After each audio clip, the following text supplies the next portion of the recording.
you very much, Mr. President. Can I just first say something about the civil servants' dispute with the government? That's got that off. Basically, can I just say that I want to tell you one or two odd facts and figures about aeroplanes which you possibly didn't appreciate, and B, to alleviate any fears the next time you fly. My track record is that I flew with the RAF for 12 years, always because I wanted to fly but could never afford to do so. So I went to the Queen, who had more aeroplanes than everybody else. She taught me to fly for 10 years, then I left and became an air traffic controller. But I am still a civil servant. The Queen pays my salary, therefore I'm a civil servant. But the oddity is that I work at Birmingham Airfield under a contract for rent-a-mouth, whereby if you own an airfield, you're obliged to have air traffic controllers. The government lease the controllers to the airfield. And the oddity is that Birmingham Airfield is owned by the West Midland authorities. The ratepayers of the West Midland authorities own the airfield. I pay my rates to the West Midland authorities, and therefore I own the airfield. And therefore I am a self-employed civil servant.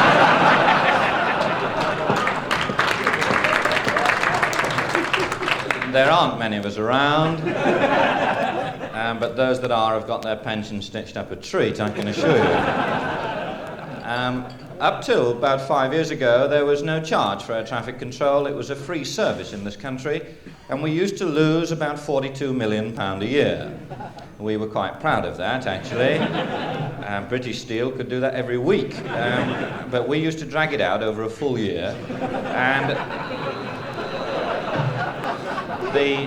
the government, in their wisdom, decided that we should become self-sufficient, like the post office. And if you don't charge for your service, to recoup 42 million would prove difficult.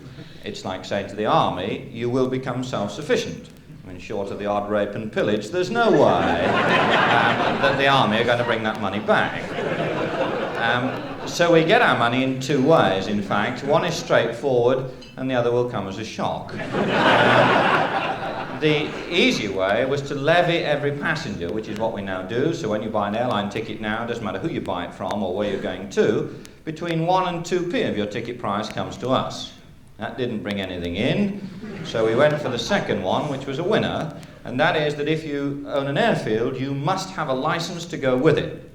Now this is the shock bit, I don't know if you know this, it works very similar to television.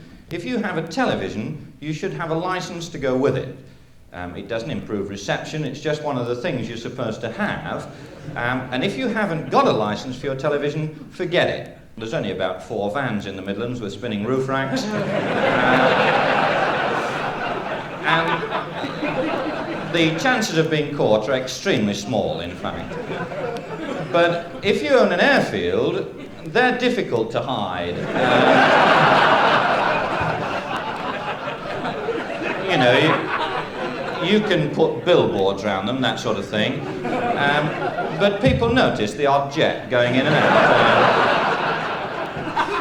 And consequently, the government know where 80% of the airfields are.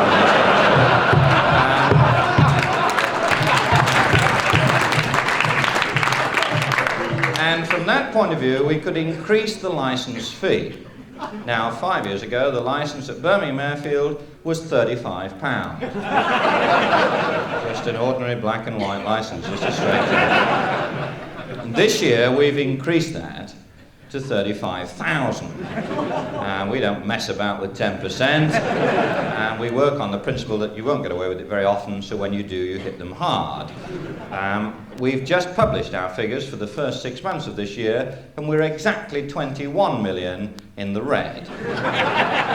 So it's all been a complete and utter waste of time, actually. The only reason I mentioned all that nausea was the fact, obviously, that there are bankers in the room who well understand facts and figures far better than I do, and you may well learn from this one fact, if nothing else. And that is that we have changed our accountancy system to the system which is used by Pan Am, which is the American state airline, which is the only state airline in the world who have not made a loss in the last 5 years. Pan Am make a negative profit.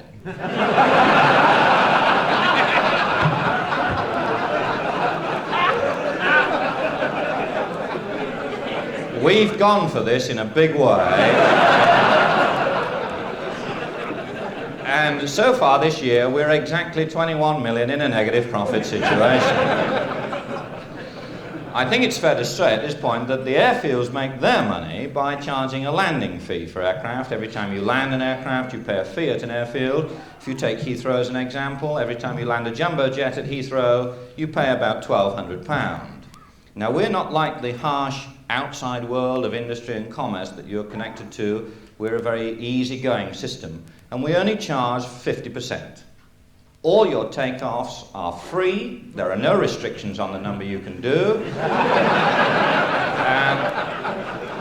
And we just charge for the landings at the end.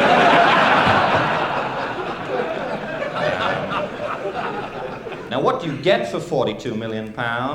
Not a lot, really. Basically, you get safety. My records only go back 16 years, mainly because there was the biggest air smash ever in the 17th. But it works like shipping figures. You draw a line above the Titanic and work up, that sort of thing. We have not had an air traffic control contributed crash in this country in the last 16 years. We still get crashes on takeoff and landing, but that's the pilot's problem. It's nothing to do with me.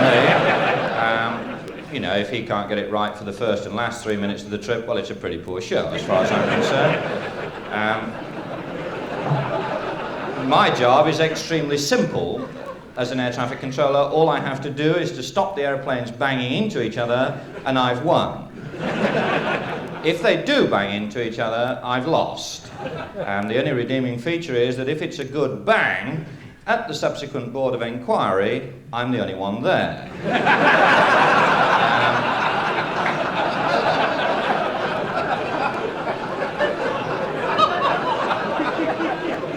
So if you're a smooth talker, you could stay in this job until you were 65. There's no major problem.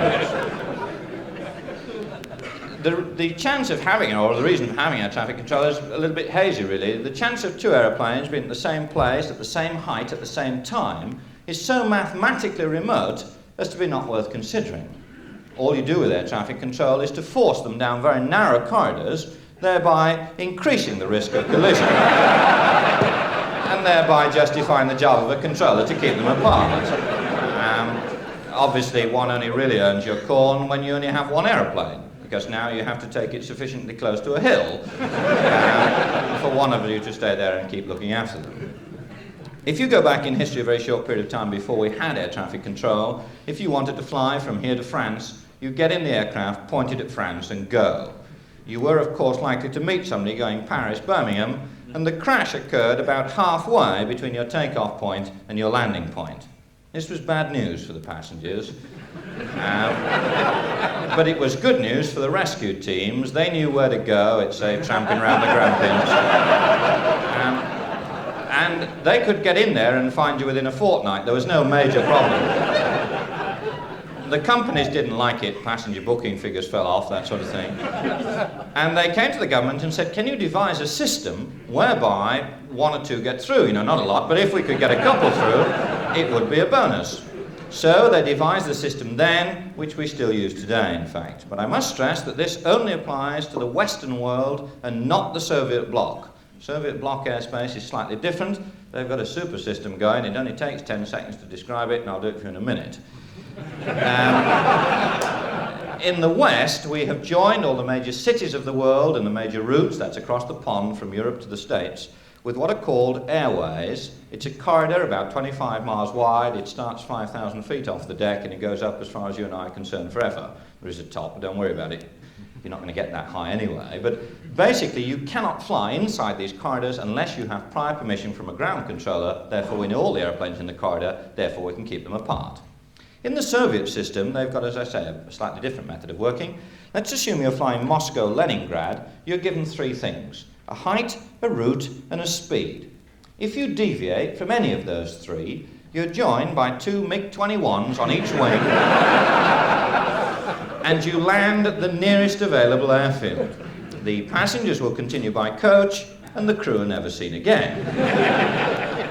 It's a very good system. They don't get repetitive faults.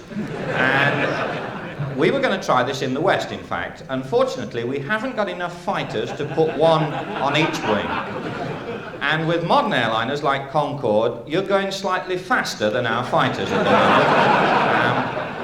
it is a fact, of course, on Concorde, at 1,500 miles an hour, you're doing 25 miles a minute, which is faster than a bullet from a gun. There's no gun in this country which fires ammunition at that speed, which is why we've never made a military Concorde, because if it opens fire, it shoots itself down.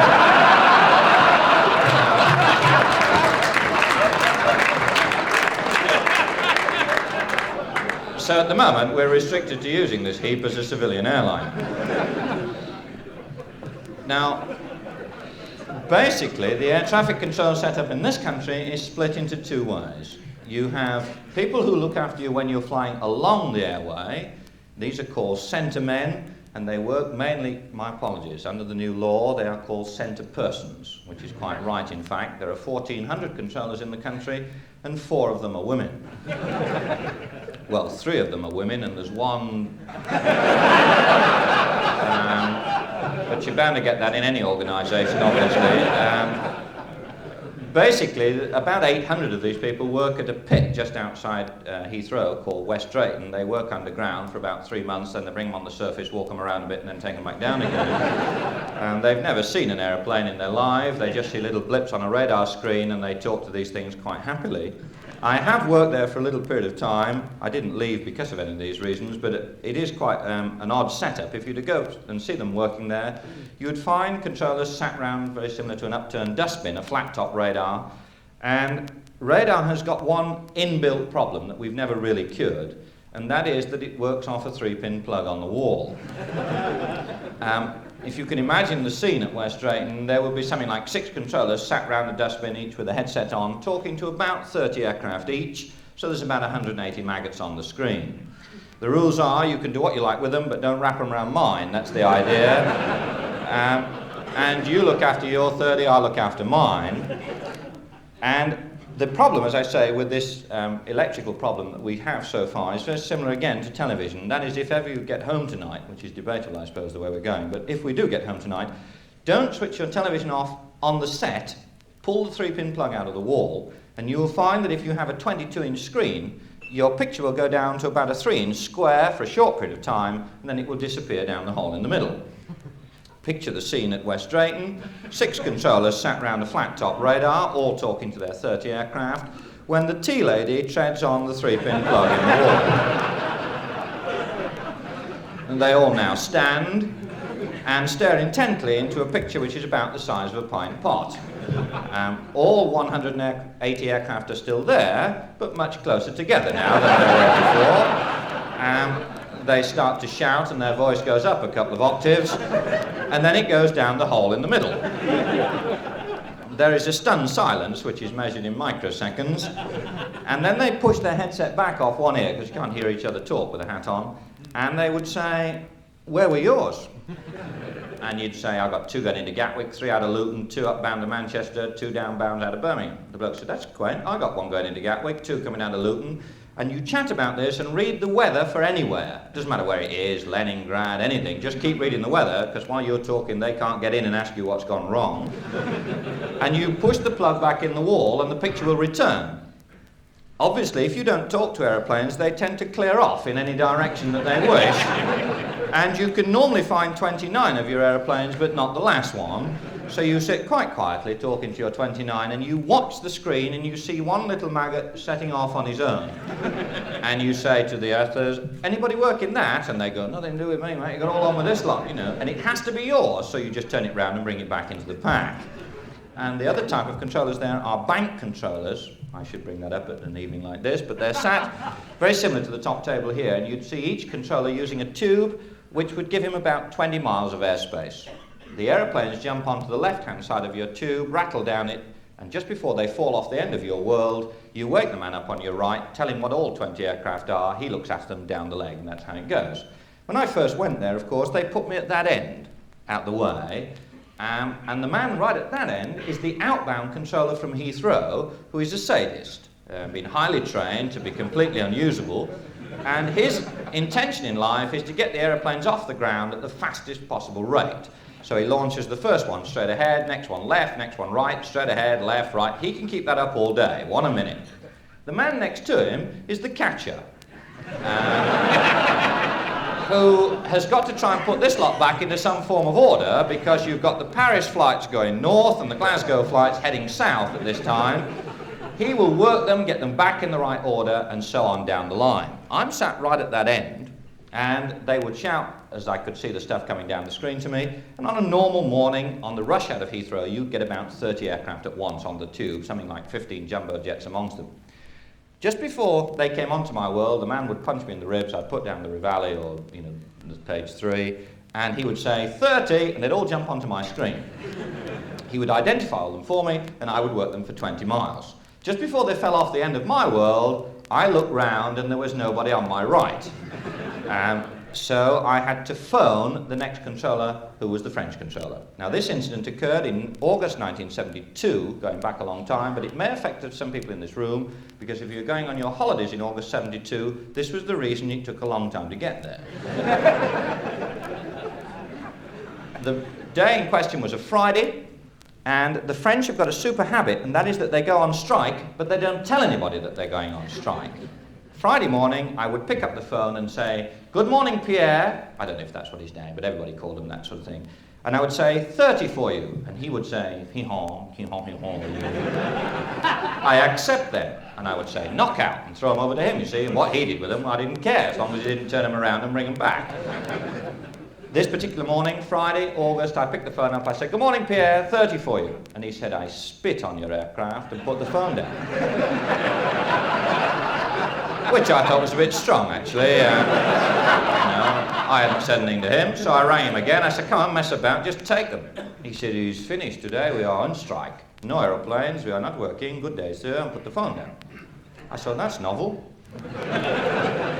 So I rang the other controller, which was the other name which was etched into the desk, which was the Belgian Air Traffic Control Service, and I rang him and I said, "Good morning, Pierre," because they're all pretty much of a muchness, obviously, over there. And I said, "I got 30 for you." And he said, "I accept them." I said, "Knockout," and threw them all over to him. Now, the lad must have had a brainstorm, actually, because the Belgian Air Traffic Control Service isn't that busy. They have about 3 gliders a year. And to suddenly get jumped by 30 jumbos seemed a good thing to me, actually. But he did a sterling job. And anybody going on their holidays to Spain in August 72, he took them all the way through Northern Europe, into Italy, refueling in Rome, down to the toe of Italy, and back along the Mediterranean to get to Spain. That was the only way you could get there without going through France. Saturday I didn't work, but apparently it was chaotic. Sunday I worked. I'd never seen anything like it in my life. Everything turned left at Dover, which isn't the best way to get to Spain, you can believe me. And by Monday, it was getting a bit thin. So I rang this bloke on Monday morning. I said, "Come on, mess about, 30 for you." And he said, "I accept them." I said, "Knockout, you're back at work." He said, "Affirmative. We came back to work Saturday." It's been very quiet this weekend. Absolutely true, in fact. They went on strike for 23 hours and didn't tell us when they came back. So I left. And I went to an airfield. And I now work at an airfield where you're responsible for takeoff and landing, which is far more interesting in the centre, because this is the only thing you're going to hear about. Basically, the idea is that, as I say, we do the takeoff and landing, so it becomes a pilot-controller relationship. Now, so that we get this thing straight, the easiest way is to let you do it yourself. Let you fly a modern aircraft and you'll see how the thing fits together. From now on, ladies and gentlemen, you are all pilots, not captains. Don't get carried away, just pilots, the lowest form of life on a flight deck. I want to be the captain, not because I want to show off, but my life's in your hands. One of the perks with your job as a pilot, of course, is that you get a good seat at the front. And one of the drags with the job is that you're closer to the crash than everybody else, which is a tip the next time you fly as a passenger. You should always sit at the back, because they never knowingly reverse into hills. If you're going for ultra safety, you should find under which seat they have put the black box. Because if that's the only bit they expect to get back, you should be fastened to it, right? So it is worth knowing where these sort of things are, okay? Now, what you're going to do is to fly a jumbo jet from Birmingham to New York. I need poetic license for this, because if you take a jumbo with full fuel tanks and a full passenger load from Birmingham to New York, you're going by road. The runway isn't long enough to get airborne. It's a bit bumpy through Wales, but it levels out once we've got it over the sea. And the other problem at Birmingham is if you do land a jumbo at Birmingham, we haven't got a set of steps which are big enough to reach the door. I think it is only the second biggest city in the country, and you have to make some allowances, obviously. But we have had 3 jumbo jets at Birmingham, obviously. We've had a Qantas jumbo, Australian airline, which came from London to advertise a new booking office, which was opened in Birmingham. And we borrowed a set of steps from East Midlands Airfield, Castle Donington, to get the passengers off it. And the second one was a British Airways jumbo that came in to be called the County of Warwick for a naming ceremony. The third aircraft, in fact, the third jumbo that landed at Birmingham was an Aer Lingus jumbo, who thought he was at Manchester, in fact.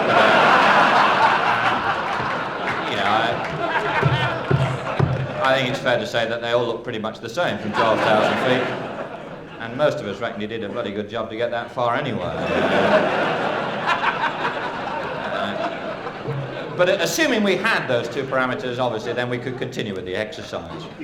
Now, I'll better just fill you in on just 1 or 2 facts and figures on airspace first, before we actually get out onto the aircraft and fly it yourselves.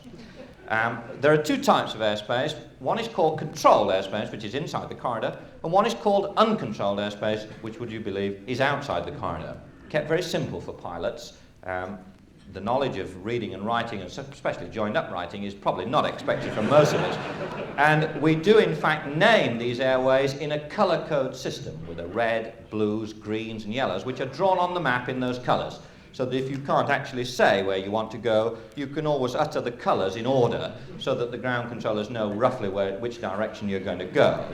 Once you go down to blue one, and then the red one, and then the green one. And that's very much how the system works.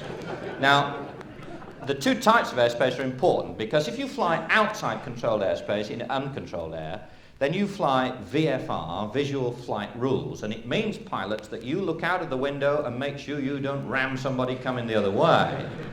Now, an example of that type of flight, if you wanted me to fly you from here to Bristol tonight, the answer is negative, because it's dark. I don't fly in the dark, birds don't fly in the dark, I see no point in pushing your luck. But tomorrow, provided it wasn't hissing down with rain, because if you've noticed, birds don't fly in heavy rain either. Assuming it wasn't raining and it was a nice day, we would fly VFR from here to Bristol. And it's easy from Birmingham, because you fly due west until you hit the M5, and then you turn left. And that would take you straight to Bristol. If you miss the M5, you keep going until you hit the coast and then turn left. That's the Cook's tour, but you're still going to get there in the long run. We would fly low levels so that we could navigate by rivers, railway lines, canals, motorways, and coastlines. And you can't fly in cloud. On the ground, they look nice, white, and fluffy. Remember the rules. You must look out of the window and make sure you don't hit somebody else. If you fly into a cloud in the air, it's like flying under a Negro's armpit. It's extremely dark inside a cloud. Any part of his anatomy, really, but you can see what I'm getting at. And there, of course, may be some other buffoon coming up the motorway to junction 4 to turn right to get to Birmingham. So you avoid clouds like the plague. Obviously, these rules only apply to the little passenger carriers, not the big jets. If you were going, say, on a Trident from Heathrow to Paris-Orly, you'd be a little bit upset if it went down the M4, followed the Sea Link across the channel, and then went down the motorway on the other side. You expect them to go higher and faster and climb through cloud. And therefore, they fly IFR, Instrument Flight Rules, which is inside these corridors. Example, the next time you can afford to fly on Concorde, bear this comforting thought in mind. You'll be at 60,000 feet, twice the height of Everest, doing around 1,500 miles an hour. And at 1,500 miles an hour in Concorde, you have the nose up. You appreciate that when she's on the ground, they crack the nose on Concorde so it hangs below the aircraft, so the pilots can see where they're going. Otherwise, they tend to stick it into hangar doors and things like that, which can be quite expensive, obviously. But in the air, you have the nose up, because if you don't, it breaks off. And it's extremely drafty in a convertible at 1,500 miles an hour. When you have the nose in the uplock position, you have 2 heat shields which come over the windscreens at the front, which are made out of metal. It says made in France or made in England. It depends which one you've got. But the comforting thought is that the pilot cannot see where he's going. There are 2 little windows at the side, so you can see where you've been, but you can't actually see where you're going. So he relies on a ground controller to make sure he doesn't ram somebody coming the other way. Now, he should worry little, in fact, because the only thing you'll hit at 60,000 feet is the other Concorde coming the other way, or the odd Apollo rocket going up or coming down. There's not a lot of traffic at 60,000, so you should worry little. Now, on your jumbo, you will fly IFR conditions, so you don't have to worry about the safety of the aircraft. Now, I know you've all flown with companies before, but I think just before we actually get out onto the aircraft and fly it ourselves, I'll just very basically run through how to fly the jumbo, because I'd hate one of you to tell me you didn't know how to do this when we got on the end of the drag. Now, I appreciate there are ladies in the room who are obviously pilots from another company, and I'm sure they'll understand the terminology that I'm using, which means there's no need to laugh in the wrong positions, actually. Basically, there's only one known method of flying, and that is the quadrant method. We do not use joysticks for flying. What you do with your joystick is entirely up to you. The only people who have joysticks are fighter pilots, because there's no room in the cockpit on a fighter. I'm not very tall, I'm about 6'2", but if I was to eject, cheeky, but if you did eject from a Lightning, which is still a second-line fighter in this country, when I bang out, it trims my legs off just above the knees under the dashboard.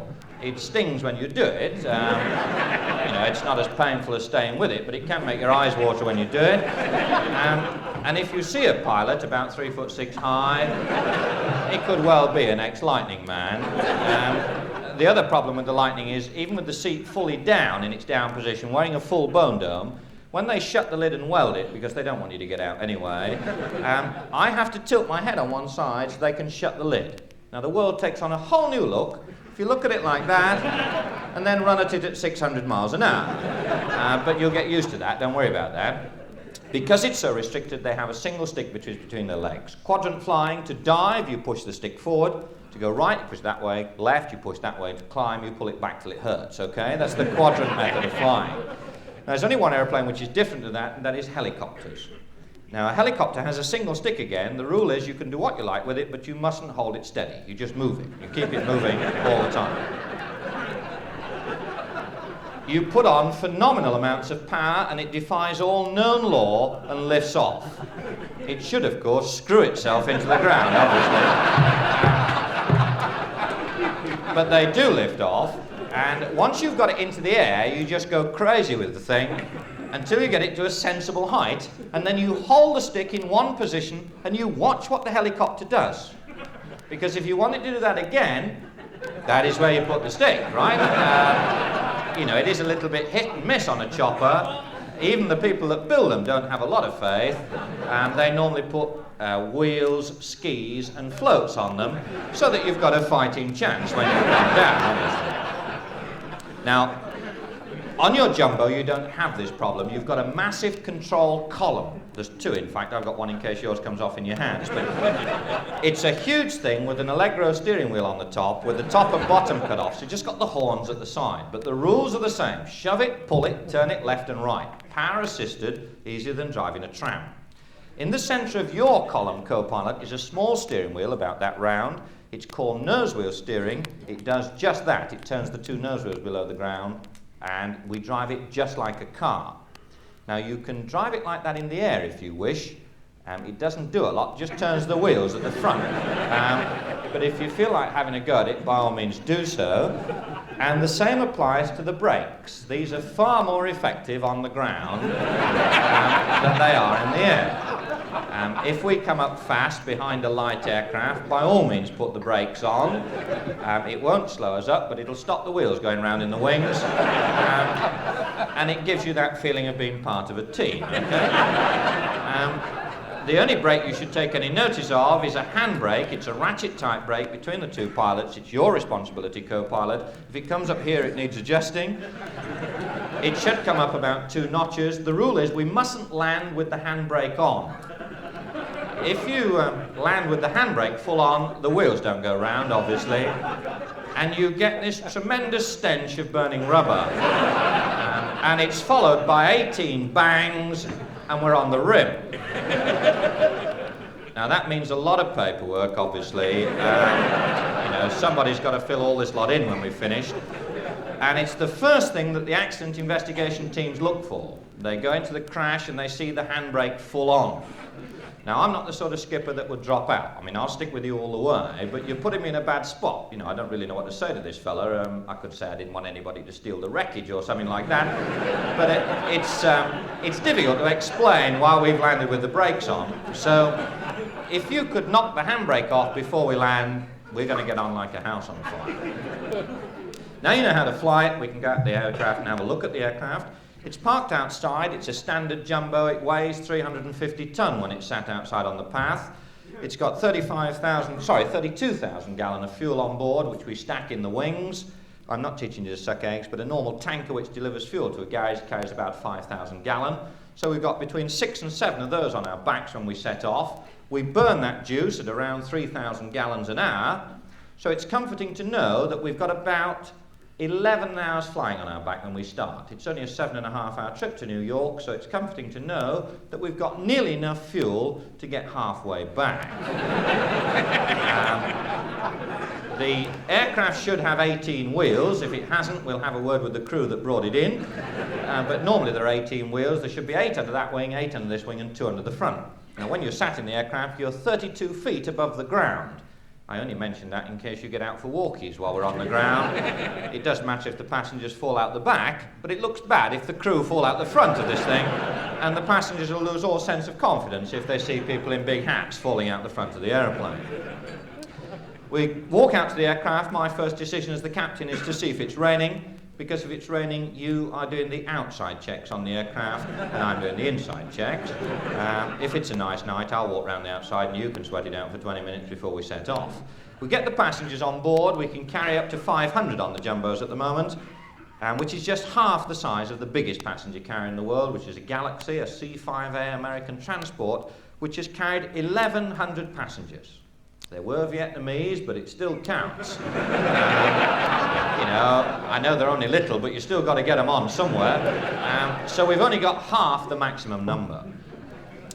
For the rest of the talk, you'll be pleased to hear, which won't go very much longer. This is the runway. The top table is the runway. My apologies, sir, but the wind is blowing from your end. It is important because you have to take off into wind and you have to land into wind. Well, you don't have to, but your aircraft takes up the attitude of a breeze block if you don't. And everybody else does it this way, so that's how we're going to do it. So we start from that end of the runway, take off, and we land through that wall and come on. The aircraft, of course, is parked over here on a stand, which is where the aircraft is parked and where the passengers will get on board. I'll make sure the passengers are on. I'll kick-start the engines, get them running for you. And you will taxi the aircraft from the stand and put it on the end of the runway. As we pull away from the stand, your little eyes light up as you turn your little steering wheel, full power on. If the aircraft goes dong, dong, dong, dong, dong, dong, dong, you have left the steps down at the back. Now, that is one of your checks. You do brakes and steps, I'll do engines and hostess. That's the sort of system that we're working on. We have another run at it, you taxi out and you line up on the end of the runway. Now, I would appreciate it if you would put the nose wheels in the direction that we want to go. If you leave them off at 90 degrees and don't tell me, I'm bound to find out sooner or later. And it means that on takeoff, instead of going down the runway, we should go through the hangar and come back on. Now, you can tell the passengers anything over the intercom. They're so blind drunk at this stage, they wouldn't understand what you were talking about anyway. But they're bound to notice if we go through a hangar on takeoff. So if you could line it up, I would appreciate it. Once we're lined up, I put on my white kid leather gloves with an L and an R on the back. This is just sort of an aide memoir. You know, I don't need this information, but I don't want to ask stupid questions if it goes wrong, that's all. And we're ready to roll. Now, when you buy a jumbo for £25 million, you get a handbook with it, same as when you buy a new Mini. And it says on page 6 that this aircraft will get airborne at 180 miles an hour. And the editor's decision is final on that. So all we've got to do is 180 miles an hour down 2 miles of concrete, and it'll go up because it says so in the book. Now, the ground controllers will give us clearance for takeoff, which means there's no horses or Midland Reds on the runway, that sort of thing. If you're at Tenerife, you ask him again. I don't mind if you get out on the wing and have a look. You know, when you're pretty convinced that we're the only jumbo on this runway, then we'll have a crack at this. And during the takeoff run, one of us ought to look out of the window, otherwise the aircraft tends to run off the edge and it breaks all the lamps down one side of the runway. And of course anybody landing in the dark behind us could use all the lights they can get their hands on. So I'll look out of the window, make sure we stay down the middle. Unfortunately, I can't read the speed whilst looking through the glass, so you will call the speeds to me as we increase. When we get to 170 miles an hour, you scream, rotate. I panic because I've never heard that before. And then I remember on page 5 in this handbook it says at 10 under takeoff you scream rotate. Now this is why I'm doing it and not you. At rotate speed I very gently ease the stick back, very gently. The idea is to lift the nose wheel off the floor and balance 350 ton on our main 16 wheels so that we get a bit of draft underneath, otherwise it's not going to go up.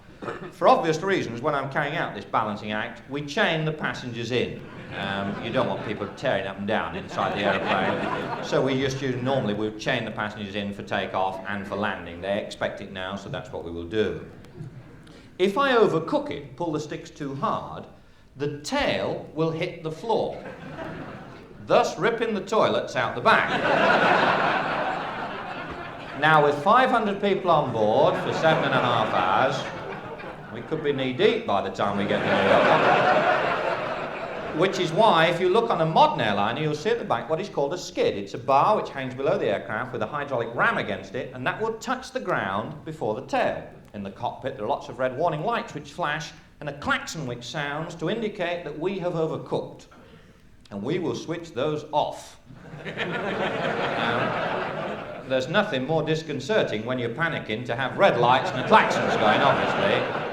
So if I do overcook it, we use a manual system whereby if I do overcook, you can hear the tearing metal noise. It's very distinct. You couldn't miss it. And it's followed instantly by the steward banging his handbag on the door behind us. And at that point, we level the aircraft and hold her in a balanced configuration. At 180 miles an hour, you scream 180, I haul the stick back hard, and she climbs off at about 2,000 feet a minute. If it doesn't go up, well, you've picked a loser with this one. Can't take a joke, shouldn't have joined, that sort of thing. But the correct terminology, if it doesn't lift, is that we abort on the runway. And any other bodily function that takes you at the same time, really. Because it's a bit embarrassing when it all goes wrong at 180. But the idea with an abort is power off, brakes on, we come to rest on the runway, tap the gauge, get it working, go back and have another go at it. If we abort with a serious fault, say with an engine fire, I've had a word with the fire service, and they're having grave difficulties in getting ladders and hose pipes up to 12,000 feet. So we've come to a compromise that if we keep the fire on the ground, they'll come and put it out, right? So this is the drill if we abort with an engine fire. Now I must stress, pilots, that this is for your ears only and must not under any circumstances be divulged to a passenger. If we abort with an engine fire, we come to rest on the runway and we evacuate the aircraft. You have 90 seconds to get 500 people off. Good game, good game. You go down the back, open all the doors, and you shout, "Get off!" And they all look out 32 feet onto the concrete and sit down. Obviously, it's safer to stay on it.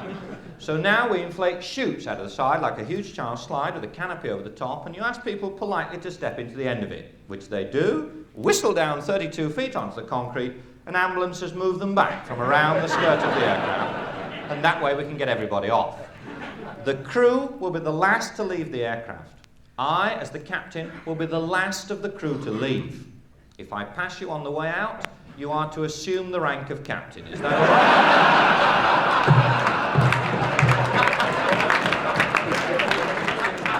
I just thought we'd clear that up, that's all. We don't want any questions asked at this stage. Now, normally they go up because it says so in the book, and once you're in the air, you can sit on your butt for 7.5 hours and let it fly itself across the Atlantic. It uses an inertial navigation system, exactly the same as the moonshot. The satellite tracking system is exactly the same, programmed to a distant destination, but the system is exactly the same. So we can go down the back and have a drink. There's an upstairs cocktail bar in the jumbo. If you see me in the bar, walk away. Passengers don't like to see all the pilots drinking together, obviously. So if I'm in the bar, you go down the back and talk to the passengers. When I'm loaded, you can come up, have a skinful, and then I'll go down the back and have a talk to the passengers. There's no problem. You've got 7.5 hours to sober up, so there's no real sweat on at all. These are company rules, not mine, okay? I must stress, we must not be seen together in the bar or in the toilets, okay? These are just, as I say, these are company rules, and you should know them if you're joining the company. All we have to do now is land this heap and we can quit. Takeoff is brute force over ignorance. It has to go up. But landing bites if you get it wrong. You remember, you have to land right at that end. If you land right at the end of the table, your wheels will rip the tops off the Midland Red buses on the Coventry Road, which is not approved. If you land past here, you'll land okay, but by the time your brakes have activated, you're on the golf course at that end. That is a municipal golf course. You're not allowed on unless you've booked. I must stress that I don't play golf, in fact, at all. The only time I've ever hit 2 balls straight together was when I trod on a garden rake.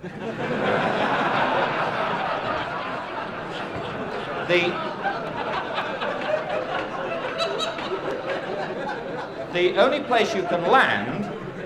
I wish I'd never said that now, actually.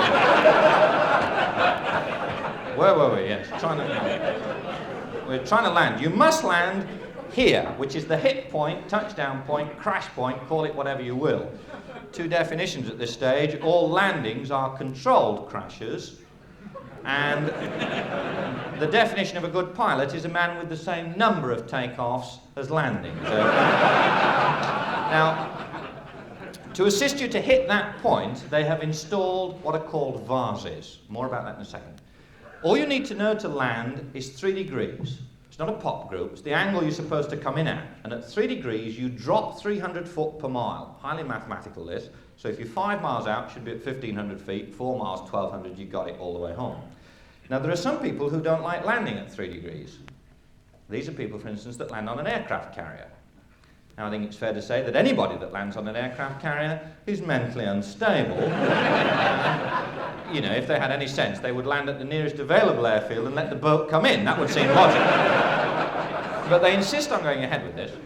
So you come up high and fast behind the carrier, stick the nose down as if to impale your aircraft on the rear of its deck. Never at the front, because if you miss, it'll run over you. So you do it at the back, and just before the nose sticks in, you haul the stick back hard, the nose comes up, the tail goes down and smashes into the carrier deck, which is fortunate because they've welded a crochet hook to your aircraft, and that wraps around piano wire, which is stretched across the deck, and you come to rest from 150 miles an hour to a dead stop in 1 second. Normally, with your face pressed up against the back. You get out on the wing, turn your bone dome round the right way, and they all clap, because most of them have gone down the funnels, off the side, underneath. Now, if you do that with passengers on board, they will all get off about 2'6" high with baggy trousers. Because you cannot take that rate of descent. There are parts of your body which are not designed to pull 8G. And the people that suffer from that complaint will bear me out. So you mustn't come in high and slam it. Likewise, you mustn't come in low, clip a couple of sheep over the next hedge, because it's messy and people finish up in the racks. So you come in at 3 degrees. And to help you do that, now you have to listen to this bit or you'll get it all wrong.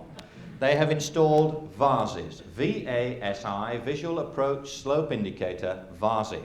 It's an Ovaltine tin with a plate welded into it at 3 degrees. It has a light which shines over the plate white, below the plate red. They put 1 set on either side of the runway, early of touchdown, so you want to go over the top of those, so you should see white lights. And they put 1 set late of touchdown on either side of the runway, and you want to crash before you reach them, so you should see red lights on the second bank. So when you fly in, you should see white, red. If you see white, white, you're too high, which isn't dangerous. You're going over the top, but the passengers won't get off. If you see red, you're too low, you're landing far too early, and you must climb quickly if you're with me. There's only one condition which is worse than that, and that is if you see green. Because now the light is filtering through the grass, and you are extremely low. No, sorry, no, it doesn't. I got carried away then, sorry. It only goes red or white. And after a couple of crashes, you learn to slam it down between the vases. Now that, ladies and gentlemen, is how 99.9% of all aeroplanes land, by visually looking at those lights. What happens when it's foggy? Can't see the lights. Now you use an instrument landing system to get you down. It has two needles in the cockpit. One points left or right when you come in, and you turn the aircraft left or right till it hangs straight. The other needle will point high or low to indicate you're high or low on the approach, and you push and pull until she stays horizontal, and the two needles cross in the middle, a bit like Space Invaders, really. I would fly the needles, you will call the heights to me as we plummet towards the ground. Now we're in thick fog, doing about 160 miles an hour, the wipers are going well, but you can't see anything at all, and you will call the heights to me calmly and clearly as we dive down towards the ground, and I keep the needles crossed. When we approach 30 feet, you calmly and clearly call, 30 feet! We look up, and there in front of us are the lights. If you can't see the lights at 30 feet, full power on, we climb straight ahead, go round and do it again, and we have just overshot. We go around the second time. If you don't see it the second time, forget it. We'll go to Manchester where there's no fog, and we have just diverted. It's as easy as that. There is only one other method to be brought down, and that is to be talked down by a controller like what I am. And I will talk you down by using a high-powered short-range radar, by getting you onto the beam and directing you to turn left or right. Now, obviously, I only stutter when I'm under stress, but you can talk an aircraft down by going left and right. You now know more about it than I do, and I'll leave you with one very last thing on Concorde. It's only take a minute. The next time you cross on a 707 or a DC-8, halfway across the Atlantic at 40,000, put one arm out the window, and two things will happen. A, everybody will go with you. But B, the temperature outside, minus 40 centigrade. Next time you cross on Concorde at 60,000, halfway across, put your arm out the window again. Rule A still applies, but they'll go twice as fast this time. But B, the temperature outside, minus 100 centigrade. If you could now turn your hand and touch the outside skin of the aircraft, you would find that the skin temperature is plus 100 centigrade due to friction. Now, you can't have a piece of metal at plus 100 in an outside air of minus 100 without something happening. And on a straight and level flight, on a transatlantic voyage, Concorde grows in length 1 foot. The whole aircraft expands by 1 foot. If you could take the carpet up in the aisle, it's a very narrow aisle in Concorde, you would see that the floor is in plates, and you can actually see them move. If you can see daylight, you should tell somebody. But they do move, and hopefully when we get to the other end, it will shrink, because if it doesn't, we're going to have the longest Concorde in the world after 3 years. And there are just two instruments on Concorde you should know about. One is inside the passenger compartments in the top left-hand corner, and it clicks up to Mach 2, twice the speed of sound, and everybody goes, very good indeed, because that's what they've paid £987 for. In fact, it's just wound on by a stewardess. It does go up to Mach 8, actually, but they don't want to show off at the moment. And the other one is inside the in the cockpit, and it measures the skin temperature outside. Because if that gets above 125 centigrade, you have got trouble with a capital T. Everything goes wrong. The putty melts in the windows, all sorts of problems. And you must cool it. Now, you can't lean out the window and waft it with your cap. The only way you can cool it down is to reduce speed. And if you see the pilots, you'd see them open up the tanks to 1500. As soon as the temps go to 120, power back to 1400 while the whole skin cools down. That's it, ladies and gentlemen. You now know a lot more about it than I do. Can I leave you with one very last thing which I never understood about aeroplanes? And that is why they put frosted glass in the toilet.